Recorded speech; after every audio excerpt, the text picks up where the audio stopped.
Alright, so last इसमें अपन ने SN1 देखा था, अब अपन देखते हैं SN2। ठीक है, SN2 का लॉन्ग फॉर्म जो होता है biomolecular nucleophilic substitution reaction.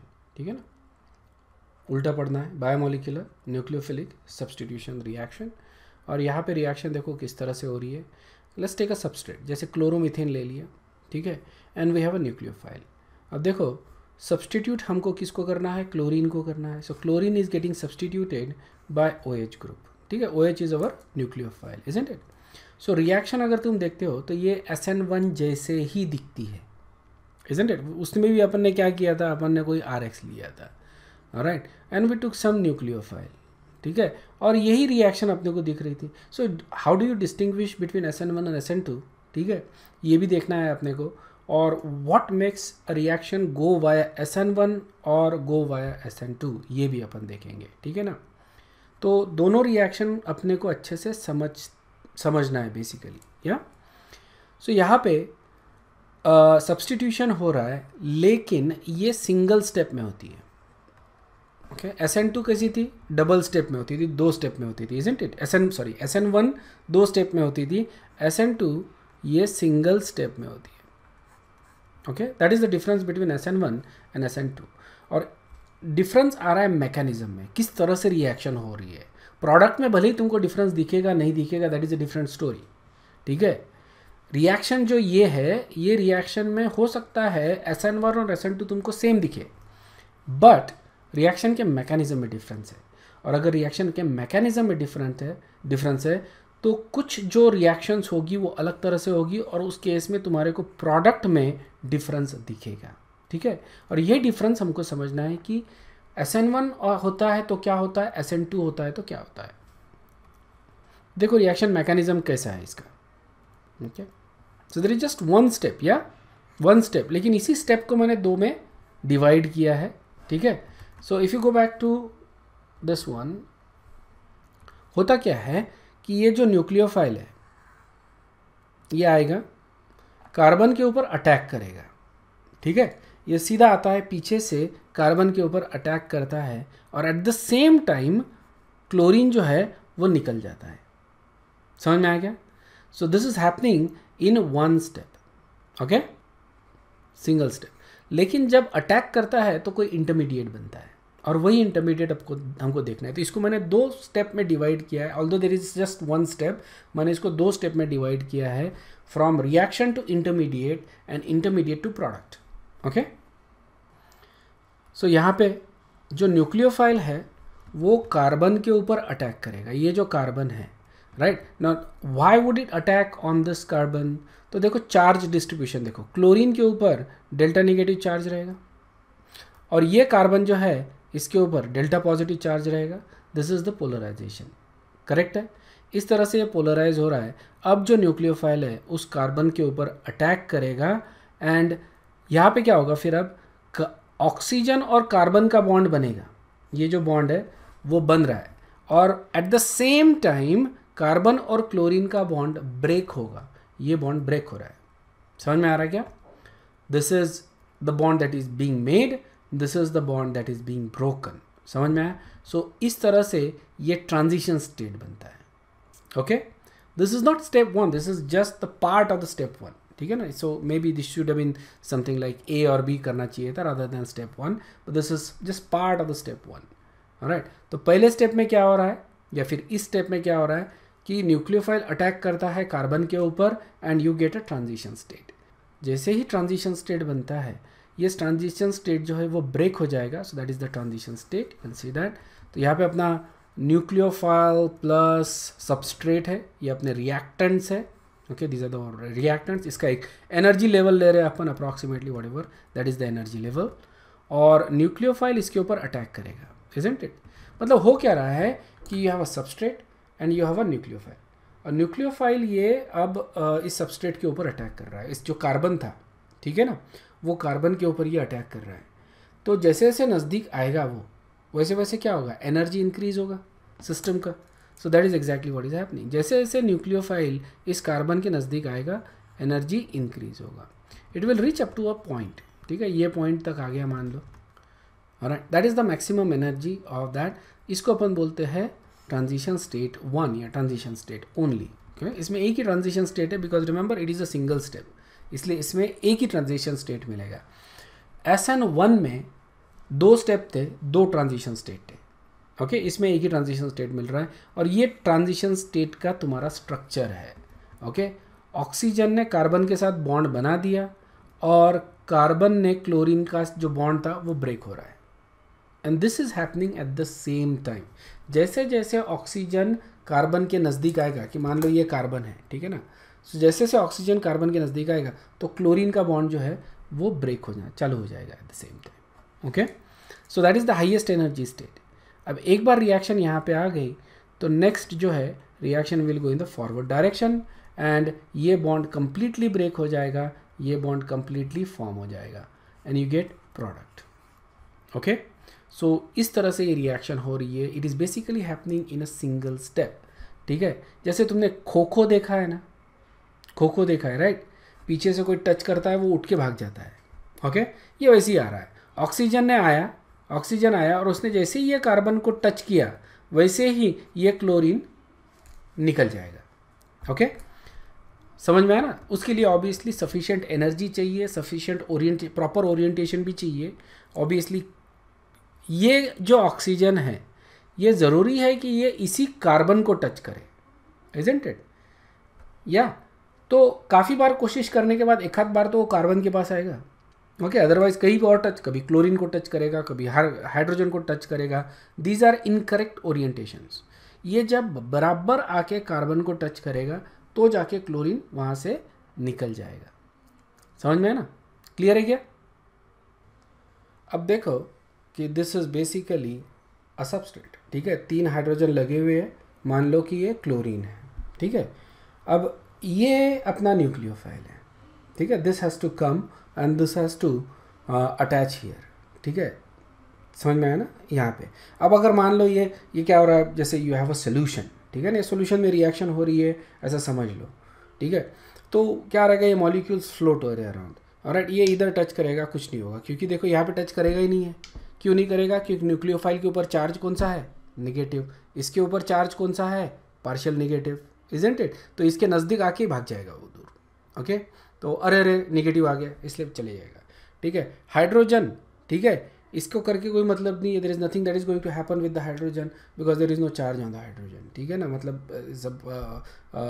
There is obviously delta negative charges है इसके ऊपर भी, but it's very little, it's not going to be reactive, कुछ हो नहीं रहा है। Okay, there is nothing that can result from it. ठीक है, यहाँ पे टच करने से, सो ये वैसे टच करते रहेगा बेसिकली, और कभी कभी आके यहाँ पे टच कर लिया उसने। ठीक है, यहाँ पे there is obviously delta positive charge, तो एक नेचुरल अट्रैक्शन भी रहेगा इसका, right? It is just going to get attracted towards this. Okay, समझ में आया ना? आफ्टर सर्टन कोलिजन्स यहाँ पे ज़्यादा, यहाँ पे देखो, यहाँ पे कोलाइड होने के चांसेस कम है because there is negative. Alright, और इसको अगर निकालना है तो बेस्ट अप्रोच क्या है इस सबस्ट्रेट का, इस न्यूक्लियोफाइल का? कहाँ से आना चाहिए? एग्जैक्टली अपोजिट डायरेक्शन से, बराबर है ना? ये एग्जैक्टली अपोजिट डायरेक्शन से आएगा तो ये यहाँ पे आके बॉन्ड बनाएगा। जैसे ही ये नज़दीक आएगा वैसे ये वाला जो बॉन्ड है वो ब्रेक होना शुरू हो जाएगा। ऑलराइट, तो we get that transition state, जो यहाँ पे ये जो तीनों हाइड्रोजन से दिस आर फ्लैट और यहाँ पे ये दोनों जो है ये कनेक्टेड है। ठीक है, इस तरह से ये ट्रांजिशन स्टेट मिलेगा अपने को। This is the transition state जो बहुत ज़्यादा क्राउडेड है, क्योंकि कार्बन के अभी बॉन्ड कितने हैं? 5। समझ में आ रहा है ना? कार्बन के बॉन्ड 5 है, पेंटावैलेंट हो गया है carbon, and that is the reason why it is very unstable. ठीक है, ऑलराइट, इलेक्ट्रॉन्स अभी भी they are doing their quantum thing, remember that. Okay, it doesn't mean कि कार्बन के पास 10 इलेक्ट्रॉन आ गए। ऑलराइट, इसने पार्शियली गेन किए हैं फ्रॉम दिस और यहाँ से पार्शियली लॉस भी किए हैं। ओके, कार्बन की वैलेंसी अभी भी उतनी रहेगी but it is still pentavalent because 5 atoms इसको कनेक्टेड है at the same time. This is the transition state. Alright, और नेक्स्ट स्टेज क्या रहेगा? फिर ये निकल जाएगा। Okay, this is going to get removed और उसके जगह फिर अपने को ये मिलेगा। Another thing you should remember कि हो क्या रहा है। When this was there, hydrogen देखो किस डायरेक्शन में पॉइंट कर रहे थे, हाइड्रोजन इधर थे, बराबर है। अब ये जब आ रहा है तो क्या होगा? ये इधर से बॉन्ड बनाएगा ना, हाइड्रोजन फ्लिप हो जाएंगे, इस साइड में चले जाएंगे, तो ये निकल के ये हो गया फिर हाइड्रोजन। कैन यू सी कि हाइड्रोजन इस साइड अभी पॉइंट कर रहे हैं अपोजिट डायरेक्शन में, इजंट इट? ये पिक्यूलियरिटी है SN2 की। SN2 में क्या होता है, hydrogen it's kind of like umbrella, ठीक है ना। अम्ब्रेला है, अपन डंडी पकड़ के है मान लो, ठीक है। अम्ब्रेला को अपन पकड़ के, जैसे इमेजिन करो अम्ब्रेला पकड़ के, और नीचे से एकदम हवा आई, ठीक है ना, तो अम्ब्रेला क्या हो जाएगा, फ्लिप हो जाएगा, ये वही हो गया ना। So remember that this is our leaving group, it is a better leaving group than this, okay. This is a stronger base, this is a weak base, okay. Weak base leave करेगा, okay, ये चले जाएगा and you get that, alright. Now another point I want to, जब अपना चालू ही है तो just want to make that point, okay. Theory में अपन देखेंगे इसको, but here so we have this, okay. तो रेट काय के ऊपर डिपेंड करेगा, रेट काय के ऊपर डिपेंड, जो स्टेप है that step that is the slow step. जो ट्रांजिशन स्टेट जहाँ पे फॉर्म हो रहा है वो step is the slow step, okay. एक बार ट्रांजिशन स्टेट फॉर्म हो गया तो नेक्स्ट इज फास्ट, ठीक है। But it's just one step. इसको अपन ने दो पार्ट में डिवाइड किया है, from reactant to transition state and transition state to product, इस तरह से अपन ने डिवाइड किया उसको। सो जो ओवरऑल रिएक्शन है, ठीक है, वो काय के ऊपर डिपेंड करेगा, ट्रांजिशन स्टेट के फॉर्म होने पर। अगर ट्रांजिशन स्टेट फॉर्म होता है तो रिएक्शन होगा, अगर ट्रांजिशन स्टेट मतलब ये वाला ट्रांजिशन स्टेट पेंटावैलेंट वाला अगर फॉर्म हुआ तो रिएक्शन होगी, अदरवाइज नहीं होगी, इजंट इट? या that is basically going to happen, isn't it? अब कैसा, मतलब you know what are the factors on which this formation of this transition state will depend. Obviously formation of this transition state जो है it will depend upon this and this. ये दोनों के ऊपर depend करेगा कि नहीं, मतलब rate of reaction will depend upon both. तो ये रिएक्शन का रेट इक्वेशन जब अगर लिखेंगे तो हमको क्या लिखना पड़ेगा, rate of reaction depend upon concentration of this as well as on concentration of that. मतलब दो स्पेसिस के ऊपर रेट डिपेंड कर रहा है, इजंट इट? दो स्पेसिस के ऊपर रेट डिपेंड कर रहा है, इसलिए इसको क्या बोलेंगे अपन, बायमोलिकुलर न्यूक्लियोफिलिक सब्स्टिट्यूशन रिएक्शन। समझ में आया क्या? ये स्ट्रॉन्ग बेस है, ये अटैक करेगा, ये वीक बेस है, ये लीव करेगा। और ये हो सकता है कि क्लोरीन वापस आके OH को भी निकाल रहा है, लेकिन उसकी होने की प्रोबेबिलिटी बहुत कम है। Remember, universe is ruled by probability. समझ में आया ना? और ये हो रहा है ऑब्वियसली, बट बहुत कम हो रहा है। लेकिन ये जो हो रहा है, ये अटैक कर रहा है और क्लोरीन निकल रहा है, ये बहुत ज़्यादा हो रहा है। इसलिए rate of reaction is going to be in the forward direction और एक इक्विलिब्रियम आ जाएगा फिर, okay. Okay, the question is now, दोनों के ऊपर रेट डिपेंड कर रहा है, ठीक है। मैं तो इसके बारे में अपन बात करेंगे। न्यूक्लियोफाइल जितना अच्छा, जितना स्ट्रॉन्ग, उतना ज़्यादा रेट ऑफ रिएक्शन, बराबर है कि नहीं? जितना स्ट्रॉन्ग न्यूक्लियोफाइल उतना ज़्यादा ये रेट ऑफ रिएक्शन अच्छा रहेगा। SN2 उतना ज़्यादा फास्ट रहेगा। मतलब अपने को चाहिए स्ट्रॉन्ग न्यूक्लियोफाइल, क्योंकि ये कैसा है, अटैक करना है ना इसने। SN1 में क्या था, न्यूक्लियोफाइल का कोई रोल ही नहीं था, उसको वेट करना था एक कॉर्नर में बैठ के, कार्बोकैटायन बनेगा तो जाके वो अटैक करेगा, तो उसको वेट करना है। तो न्यूक्लियोफाइल स्ट्रॉन्ग लो वीक लो उससे कोई फ़र्क नहीं पड़ता, हम लोग इसीलिए वीक लेते थे, इजंट इट? लेकिन यहाँ पे ऑब्वियसली न्यूक्लियोफाइल कैसा है, प्रोएक्टिव है, ओके, वेरी प्रोएक्टिव। तो इसको जाके, और चाहिए SN2 के लिए, इसको जाके अटैक करना ही करना है इसके ऊपर, ओके। अटैक करना है उसके लिए अपने को कैसा न्यूक्लियोफाइल चाहिए, स्ट्रॉन्ग, मतलब प्रोएक्टिव। अगर न्यूक्लियोफाइल लेना है अपने को तो we need a strong nucleophile, और स्ट्रॉन्ग न्यूक्लियोफाइल से generally strong bases, strong base लेंगे, वो स्ट्रॉन्ग न्यूक्लियोफाइल रहेगा, वो SN2 रिएक्शन करवाएगा, ठीक है। इसका कॉन्सेंट्रेशन ज़्यादा लेंगे अपन न्यूक्लियोफाइल का तो भी रेट ऑफ रिएक्शन बढ़ेगा, okay. So we need strong nucleophile, and generally high concentration of nucleophile favors SN2 reaction, ठीक है। Now let's come to this, ठीक है। What about this? इसके ऊपर कैसे डिपेंड करता है rate of reaction? Obviously halogen लगा हुआ है, ओके। हैलोजन कौन सा हो सकता है, fluorine, chlorine, bromine, iodine. Rate of reaction iodine की तरफ बढ़ेगा, फ्लोरीन की तरफ कम होगा, इजंट इट? सेम, क्योंकि iodine is a better leaving group than bromine and then chlorine, and weakest leaving group is fluorine, okay. So अगर मैं फ्लोरीन लेता हूँ तो रेट ऑफ रिएक्शन स्लोएस्ट रहेगा, आयोडीन लेता हूँ रेट ऑफ रिएक्शन फास्टेस्ट रहेगा। ठीक है, रेट ऑफ रिएक्शन इसके ऊपर डिपेंड कर रहा है। What about this carbon? ठीक है, not particularly about this carbon, what you have on this carbon, isn't it? ये कार्बन के ऊपर कौन सी चीज़ें लगी है?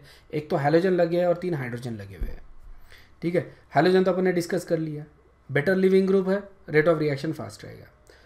लेकिन मान लो ये हाइड्रोजन को रिप्लेस कर देता हूँ मैं और इसके जगह कोई दूसरा ग्रुप लेके आता हूँ। Okay, so 1 second. So what I am doing is, ये जो अपना सबस्ट्रेट है इसका एक हाइड्रोजन मैं रिमूव करता हूँ, उसकी जगह मिथिल ग्रुप लगाता हूँ। ठीक है, तो जो सबस्ट्रेट मिथिल था अब हो गया इथिल। अब बताओ रेट ऑफ रिएक्शन बढ़ेगा या कम होगा?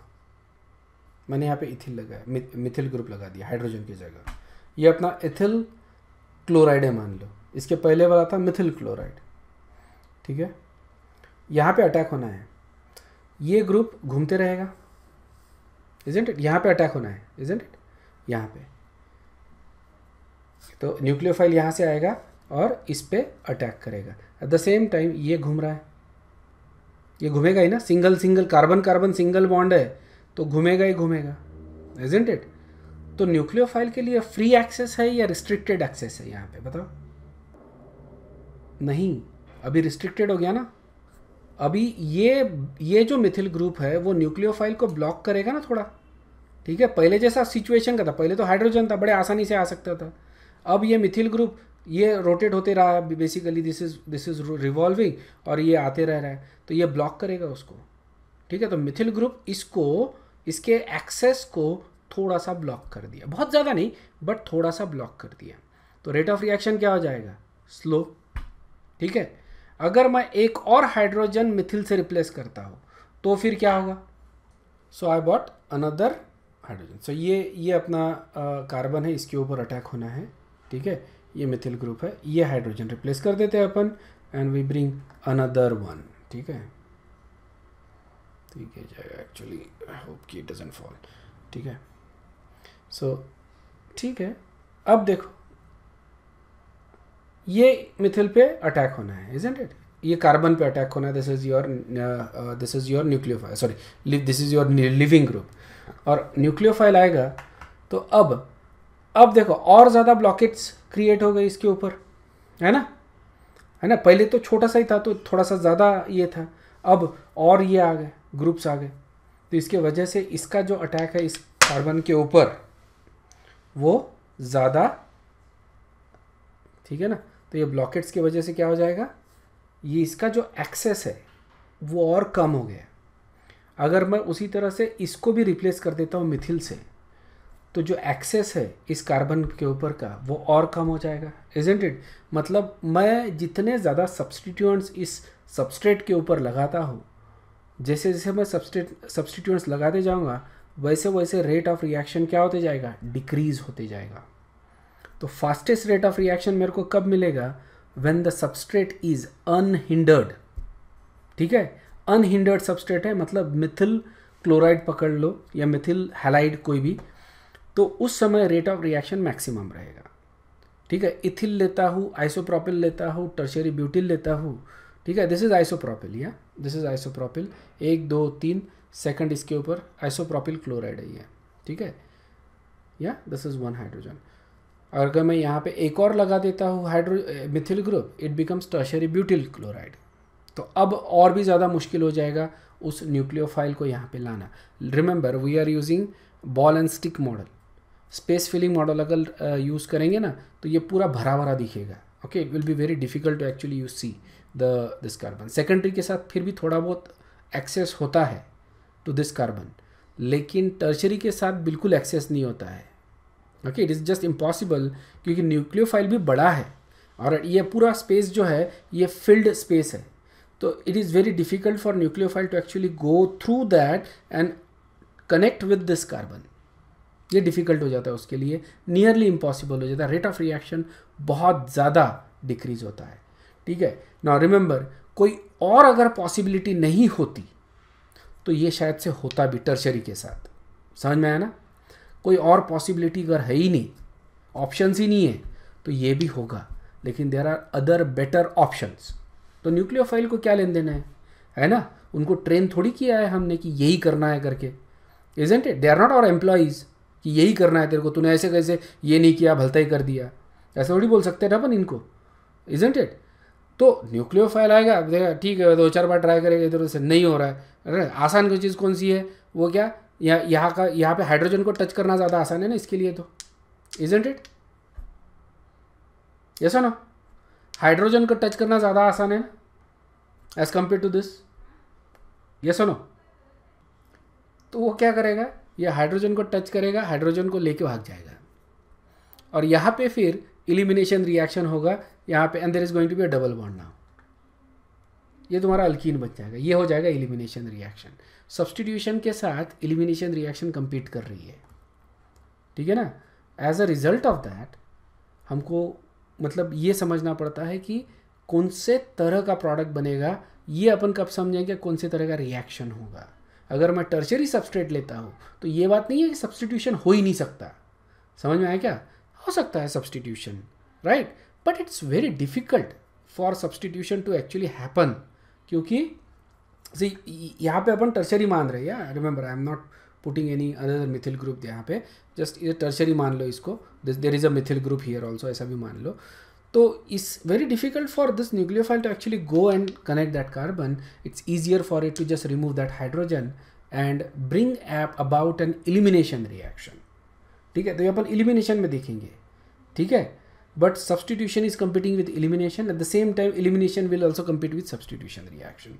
कौन सी रिएक्शन होगी ये रिएक्शन के कंडीशन के ऊपर डिपेंड करता है, ऑलराइट? और यही हमको समझना है जेडब्ल्यू और नीट के एग्जाम के लिए कि कौन से कंडीशन में कौन सी रिएक्शन होगी, because there are multiple outcomes for the same reaction, ठीक है? मल्टीपल आउटकम्स है, कौन सी ज़्यादा फेवरेबल है, प्रोबेबिलिस्टिकली कौन सी ज़्यादा फेवरेबल है वही होगा। Remember, universe is ruled by probability, okay?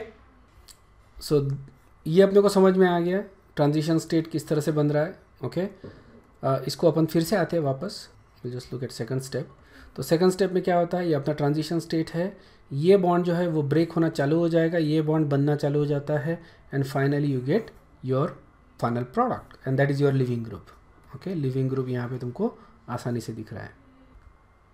Alright, let's come back to this transition state, okay? This is energy diagram. Basically energy increase होती है up to transition state and then decreases, ठीक है? Difference between these two states, यहाँ पे क्या है, reactants है, okay? यहाँ पे क्या है, प्रोडक्ट है। ये दोनों के बीच का जो डिफरेंस है, या ये दोनों के बीच का जो डिफरेंस है, इसको हम बोलते हैं enthalpy of reaction, delta G भी बोलते हैं, but for now will just call it as enthalpy of reaction, ठीक है? ये अपन थर्मोडायनामिक्स में पढ़ेंगे इसको क्या क्यों ऐसा बोलते हैं, but this is called as enthalpy of reaction. That is the amount of energy that is either release or absorbed from the reaction. तो यहाँ पे तुमको ये दिख रहा है कि रिएक्टेंट की एनर्जी ज़्यादा है और प्रोडक्ट की एनर्जी कम है, तो ये रिएक्टेंट की एनर्जी और ये प्रोडक्ट की एनर्जी कम है, मतलब एनर्जी क्या हो रही है, कम हो रही है सिस्टम के लिए, energy of the system is decreasing, तो जो एनर्जी है वो कहाँ जाएगी, बाहर जाएगी। तो इस तरह का रिएक्शन जो है उसको अपन बोलेंगे एक्सोथर्मिक रिएक्शन। ये क्लियर है क्या? This is nothing but an exothermic reaction, क्योंकि प्रोडक्ट की एनर्जी रिएक्टेंट से कम है, तो जो डिफरेंस ऑफ एनर्जी है वो रिलीज होगी, ओके? सो एक्सोथर्मिक रिएक्शन में डेल्टा जी या डेल्टा एच ये कैसा होता है, नेगेटिव। नेगेटिव का मतलब क्या होता है, इतनी एनर्जी रिलीज हो रही है, इतनी एनर्जी बाहर दी जा रही है, okay? Alright, energy between these two states, this is okay. Last इसमें भी अपन ने देखा था, ये रिएक्टेंट और ट्रांजिशन स्टेट के बीच की जो एनर्जी होती है उसको अपन बोलते हैं एनर्जी ऑफ एक्टिवेशन या एक्टिवेशन एनर्जी, EA, ओके? अब उस केस में E1 में वी हैड 2 एक्टिवेशन एनर्जी, यहाँ पे एक ही मिलेगा क्योंकि एक ही ट्रांजिशन स्टेट है ना, इसलिए एक ही एक्टिवेशन एनर्जी मिलेगा। सो मिनिमम इतनी एनर्जी अपने को प्रोवाइड करनी है, ओके? अगर ये रिएक्शन हम नॉन पोलर सॉल्वेंट में करेंगे तो हमको बहुत ज़्यादा एनर्जी प्रोवाइड करना पड़ेगा, बहुत ज़्यादा, ओके? लेकिन यही अगर मैं रिएक्शन पोलर सॉल्वेंट में करता हूँ, पोलर सॉल्वेंट, तो एक्टिवेशन एनर्जी जो लगती है वो ड्रास्टिकली कम हो जाती है, बहुत कम एनर्जी लगती है. You can see that is a positive value, isn't it. Positive value का मतलब क्या हो रहा है, इतनी एनर्जी लग रही है. और नेगेटिव वैल्यू का क्या मतलब होता है, इतनी एनर्जी रिलीज हो रही है. If you look at it, इतनी एनर्जी लग रही है, इतनी एनर्जी रिलीज हो रही है. Okay, so that is the total energy of the reaction. लेकिन एनर्जी डिफरेंस आता है that is between the reactants and products. Okay, that is the energy difference between reactants and products. ठीक है, यहाँ तक अपने को देखो इतनी एनर्जी लग रही है, इजंट इट. 103 एनर्जी लग रही है टू रीच दैट, और उसके बाद वो एनर्जी रिलीज भी हो रही है. 103 रिलीज हो गई और उसके बाद 100 रिलीज हो गई. तो टोटल अपन जो रिलीज कर रहे हैं energy from that point is 203 kilo joule पर मोल. ऑलराइट, और यहाँ से सिर्फ देखेंगे तो 100 किलो जूल पर मोल एनर्जी रिलीज हो रही है. You don't have to remember the values. Okay, values याद मत करो, सिर्फ ये कि देखो किस तरह से एक्सोथर्मिक रिएक्शन अपन दिखाते हैं. Reactant is on higher side of the energy and products are on the lower side of the energy. Okay, transition state को पहुंचने के लिए we need to provide energy. Okay, और ये एनर्जी रिएक्शन सिस्टम से आती है. अगर नहीं आ रही है तो अपने को प्रोवाइड करनी पड़ेगी in the form of light और हीट. समझ में आया? और electricity in some cases, in the form of light, heat और इलेक्ट्रिसिटी से अपने को ये एनर्जी प्रोवाइड करनी पड़ सकती है इन सर्टन केसेस. ओके, सो ध्यान में रखना, कंपेयर करना SN1 का एनर्जी डायग्राम कैसा लगता है, SN2 का एनर्जी डायग्राम कैसा लगता है. दोनों को प्रैक्टिस करो ड्रॉ करने की और तुमको आ जाएगा. SN1 और SN2 में डिफरेंस समझ में आ जाएगा तुमको. दोनों का जो फ्री हैंड से तुम ड्रॉ करने की कोशिश करो. This are basically rough practices, फटाफट करो. ओके, तो ये अपना SN2 का सेकेंड स्टेप था बेसिकली. ठीक है ना, आफ्टर ट्रांजिशन स्टेट तुमको प्रोडक्ट मिल रहा है. ठीक है, इस रिएक्शन का काइनेटिक्स देख लो. काइनेटिक्स क्या है, rate of reaction depends on two things. Isn't it, there is just one step, और वही स्टेप तो ट्रांजिशन स्टेट तक पहुंचने वाली जो स्टेप है that is a slow step. Okay, और the entire thing is just one step, isn't it. तो उसमें दो स्पेसीज लग रहे हैं, एक तो है अल्कील क्लोराइड और दूसरा है न्यूक्लियोफाइल. ओके, तो तुम्हारा सबस्ट्रेट और न्यूक्लियोफाइल दोनों इन्वॉल्व है इन स्लो स्टेप और rate determining step, isn't it. इसीलिए इस रिएक्शन को अपन क्या बोलते हैं, SN2. ओके, हम बोलते हैं कि इसकी मॉलिक्यूलरिटी जो है इस रिएक्शन की दैट इज 2. इस रिएक्शन की मॉलिक्यूलरिटी 2 की है. ओके, समझ में आया ना. For a reaction to occur, ये दोनों जो है इनका कोलिजन होना ज़रूरी है, तभी जाके ट्रांजिशन स्टेट बनेगा, तभी जाके अपने को प्रोडक्ट मिलेंगे. Is this understood? Okay, next जो कॉन्सेप्ट अपन देख रहे हैं बेसिकली, ओके, रिमेंबर इसका जो काइनेटिक्स है, रेट इक्वेशन ध्यान में रखना है दोनों इक्वेशन का. ऑलराइट, स्टीरियोकेमिकल एस्पेक्ट जो है SN2 का वो ये है कि अगर मान लो 3 R ग्रुप लगे हुए हैं कार्बन के ऊपर और एक लिविंग ग्रुप है, मतलब ये कैसा हो गया, कायरल हो गया, है ना. Carbon is your chiral centre. Okay, that is your chiral centre. So chiral molecule ले लिया अपन ने. ठीक है, अगर ऐसा है, if there is a chirality in the molecule और न्यूक्लियोफाइल उसके ऊपर अटैक करता है इस कार्बन के ऊपर, तो अपने को क्या मिल रहा है, प्रोडक्ट मिल रहा है इस तरह का. एंड यहाँ पे भी अपने को दिख रहा है कि 3 अलग ग्रुप प्लस न्यूक्लियोफाइल, मतलब 4 अलग ग्रुप आ रहे हैं. तो this is also going to be chiral, isn't it. तो reactant as well as product, both of them are chiral.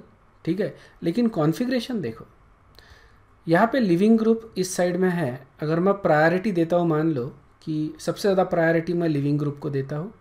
Okay, and lowest priority मैं इसको देता हूँ because it becomes easier for me. ठीक है ना, सो लोएस्ट प्रायोरिटी इसको. So let's call this as 1, okay, 1, then 2 and then 3 and then 4. ठीक है, and I do the RS configuration वाला. ठीक है ना, तो इस तरह से मैं रोटेट करवा रहा हूँ.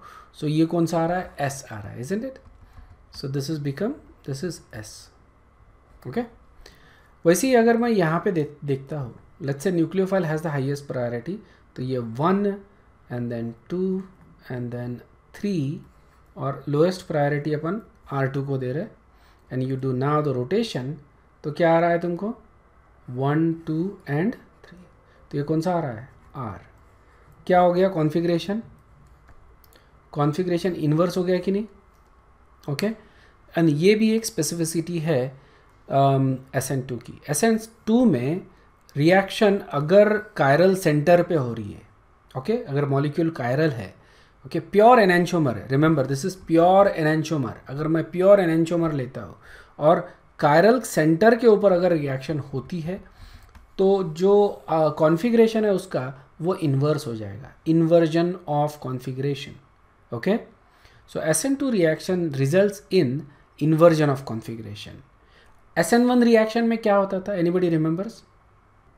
अगर SN1 रिएक्शन करवाते हैं अपन, अगर मान लो सबस्ट्रेट अपना R है, यहाँ पे ले रहे थे अपन सबस्ट्रेट S ले रहे, तो मेरे को प्रोडक्ट में R प्लस S मिलता है 50-50, 1:1 का रेशियो मिलता है, okay.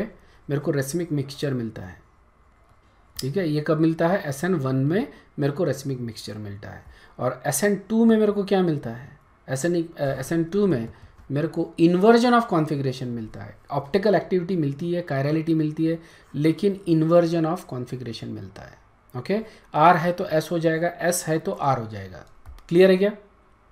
Okay, this is another example of the same principle, okay. अगर मैं कायरल मॉलिक्यूल ले रहा हूँ, जैसे यहाँ पे मैंने सेकेंडरी लिया है, दिस इज़ ब्यूटिल ब्रोमाइड या ब्रोमोब्यूटेन है, दिस इज़ S एनेंटियोमर है, ठीक है। और मैं OH माइनस से इसके ऊपर SN2 करवा रहा हूँ, तो SN2 होगा, अपने को इस तरह का ट्रांजिशन स्टेट मिलेगा, ठीक है। यू कैन सी ये जो पोर्शन है ये पूरा प्लेनर है, this is a planar portion, और इसके एक साइड में ब्रोमीन है, एक साइड में OH है, पेंटावैलेंट कार्बन मिल रहा है, that is a transition state, that is a high energy state, that is unstable state.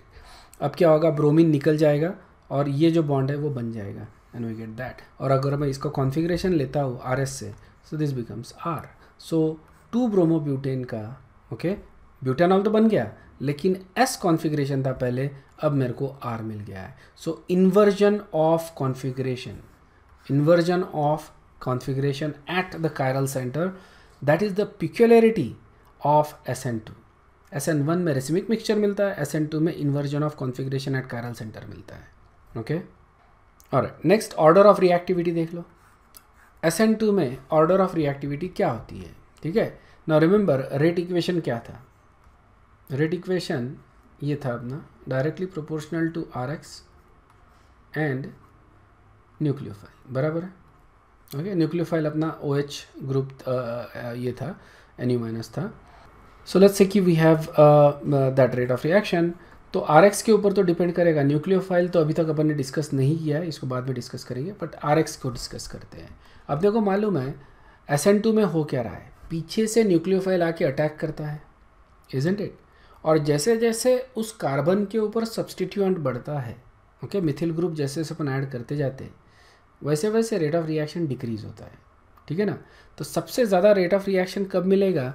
जब अपना सबस्ट्रेट अनहिंडर्ड है। अनहिंडर्ड सबस्ट्रेट जब लेते हैं अपन, तो रेट ऑफ रिएक्शन अपने को मैक्सिमम मिलता है। जैसे जैसे अपन हिंड्रेंस ऐड करते जाते हैं, वैसे वैसे रेट ऑफ रिएक्शन डिक्रीज होता है। समझ में आया? तो एग्जैक्टली अपोजिट ऑर्डर मिल रहा है with respect to alkyl halide, बराबर है। अल्किल हैलाइड से अगर कंपेयर करें तो SN1 में हमको मिलता था टर्शरी सबसे ज़्यादा, SN2 में हमको मिथिल सबसे ज़्यादा मिल रहा है, टर्शरी सबसे कम मिल रहा है। एग्जैक्टली अपोजिट ऑर्डर है, Mithil halide primary, secondary, tertiary, ठीक है। That is exactly opposite order.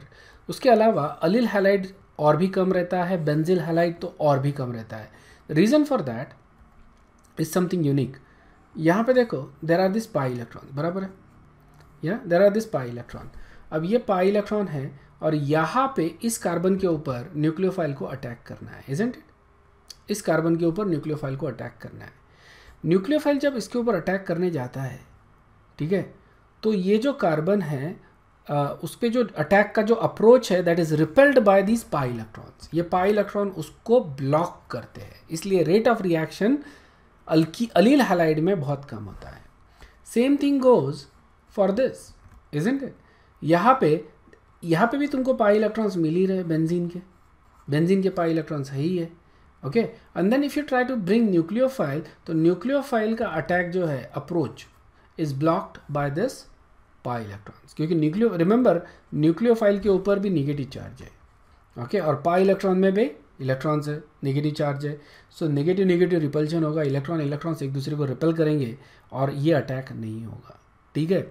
So basically तुमको ये ध्यान में रखने की ज़रूरत नहीं है, ओके ये कहीं पे मिलता नहीं है, मैंने ऐड किया है मेरे तरफ से, but this is not in any book, या this is something you need to remember, alright. Methyl सबसे ज़्यादा, देन प्राइमरी, देन सेकेंडरी, और सबसे कम रिएक्टिविटी अपने को मिलती है विद टर्शरी। अंडरस्टूड है कि ये दोनों चीज़ें, एक तो ऑर्डर तुमको समझ में आना चाहिए और ये ऑर्डर क्यों है, the reason for this is steric hindrance, ध्यान में रखना, ओके। टर्शरी में सबसे ज़्यादा स्टेरिक हिंड्रेंस है, इसलिए सबसे कम रेट ऑफ रिएक्शन मिलेगा। मिथिल में सबसे कम स्टेरिक हिंड्रेंस है, इसलिए सबसे ज़्यादा रेट ऑफ रिएक्शन मिलेगा। अंडरस्टूड। स्टेरिक हिंड्रेंस को ठीक से समझ रहे, this is methyl halide, okay, ball and stick model, this is methyl halide space filling model, okay. You can see you can still go to that carbon, isn't it. ये carbon पे तुम अभी भी जा सकते हो, मतलब न्यूक्लियोफाइल इस कार्बन के ऊपर अटैक कर सकता है बड़े आसानी से और क्लोरीन निकल जाएगा, ओके। अब यहाँ पे मैंने मिथिल ला लिया, ये हाइड्रोजन को रिप्लेस कर दिया, उसकी जगह कोई मिथिल ग्रुप ला लिया, ओके, जिससे कि we have instead of that we have that, okay. Obviously steric hindrance बढ़ गया अभी, इजंट इट। It is difficult to actually get here, but it's not impossible, slightly difficult, okay. तो न्यूक्लियोफाइल वहाँ तक अभी भी जा सकता है, रेट ऑफ रिएक्शन थोड़ा डिक्रीज होगा तो, लेकिन रिएक्शन बहुत आसानी से हो जाएगा। If you go here, now you have two alkyl groups, two methyl groups, isn't it? If you look at here, space filling में जब देखते हैं तो it becomes clearly obvious कि to reach that carbon it has become now even more difficult, okay? और जब मैं third add करता हूँ, अगर मान लो मैंने थर्ड मिथिल ग्रुप भी ऐड करते तो ये पूरा ब्लॉक ही हो जाएगा, ये तुमको फिर हाइड्रोजन दिखेगा भी नहीं, मतलब जो कार्बन है जहाँ पे अटैक होना है ये कार्बन तुमको दिखेगा भी नहीं इन केस ऑफ टर्शरी, अगर ये हाइड्रोजन को भी मैं मिथिल ग्रुप से रिप्लेस करता हूँ। जितने बड़े अल्किल ग्रुप उतना कम प्रोबेबिलिटी है SN2 होने का, ठीक है। और इसके वजह से क्या होगा, जो अदर रिएक्शंस है, जो अदर फेवरेबल रिएक्शंस है वो होगा, समझ में आया। That is the reason why we get that order of reactivity. Methyl is the lowest, so हमको मिथिल के साथ सबसे फास्ट रेट ऑफ रिएक्शन मिलता है और टर्शरी के साथ सबसे स्लो रेट ऑफ रिएक्शन मिलता है, okay. Here is a review question. Which of the following substrate is the fastest to react via SN2? So यहाँ पे SN2 रिएक्शन अपन बोल रहे हैं। SN2 रिएक्शन में steric hindrance plays a major role, ठीक है। इसमें जो ऑर्डर ऑफ रिएक्टिविटी होती है वो होता है मिथिल, उसके बाद प्राइमरी, उसके बाद सेकेंडरी, उसके बाद tertiary, and then allylic and benzylic. Benzylic तो सबसे कम रिएक्टिव है, इजंट इट। तो A और B तो चले गए बेसिकली। टर्शरी भी कम रिएक्टिव रहेगा सेकेंड। सबसे ज़्यादा रिएक्टिव कौन सा होता है, मिथिल या प्राइमरी, और ये है primary, isn't it. So correct answer is D, ठीक है। तो यहाँ पे अभी बंद रुकते हैं, will continue with SN2 reaction the next class. अगर कोई डाउट है तो पूछ सकते हो, if not then you guys can leave and I will see you in the next class, okay.